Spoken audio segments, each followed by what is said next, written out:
అందరికీ నమస్తే. మనకి ఒక్కొక్కసారి చాలా హెడేక్ వస్తుందండి. హెడేకు అదంతా అదొక రకమైన అనీజీగా అనిపిస్తది గదండీ! నిజంగానండి. ఆ హెడేక్ వల్ల వెంటనే ఒక టాబ్లెట్ ఏసేసుకుంటే బావుండు గదా! అనిపిస్తుంది గదా! నిజంగానండి. ఇది మీరు నమ్మరు. ఇంత చిన్నదా ఇది తగ్గుతుందా అనే అనుమానం వస్తుందనమాట. నిజంగా ప్రయత్నం చేసి చూడండండి. ఏంటో తెలుసా అండి? అది కొంచెం కల్లుప్పండి. ఆ కల్లుప్పుని తీసుకునండి ఇలా నాలుక కింద పెట్టుకోవాలండి కొంచెం. తీసుకుని ఆ నాలుక కింద పెట్టుకునండి చప్పరించాలండి. ఆ కల్లుప్పుని చప్పరిస్తేనండి నిజంగానండి ఇది నమ్మాలి మీరు డెఫినెట్‌గా.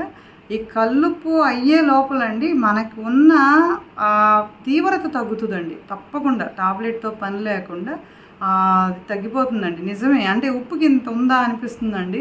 చిన్నప్పుడు కుంకుడులో స్నానం ఇప్పుడు కుంకుడుకాయలు చేయట్లేదండి. ఎప్పుడు షాంపూలు చేసేస్తున్నాం గానండి. మా చిన్నప్పుడు కుంకుడుకాయ స్నానం చేస్తే ఎప్పుడన్నా ఆ రసము కుంకుడు రసం కళ్ళల్లో పడితే మా మదర్ మా చేత ఏంటంటే ఆ కల్లుప్పు నోట్లో వేయించేవాళ్ళనమాట. నిజంగానండి అది చప్పరించడం వల్లండి ఆ కళ్ళల్లో ఉన్న మంటలు, ఆ నీళ్లు కారటం అవన్నీ తగ్గేదనమాట.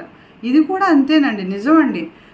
ఎంత గా పిచ్చిగా వచ్చే తలనొప్పండి ఆ ఉప్పుని చప్పరించడం వల్ల తీవ్రంగా ఉండే తలనొప్పి డెఫినెట్‌గా తగ్గుతుందండి. నిజంగానండి. ఇది గనక మీకు నచ్చితే ట్రై చేసి చూడండండి. తగ్గుతుందండి. ఇది నిజమేనా అన్నంత అనుమానం మీకు కూడా వస్తుందనమాట. వీడియో నచ్చితే గనక ట్రై చేసి చూడండి. Thank you. మీ రజని.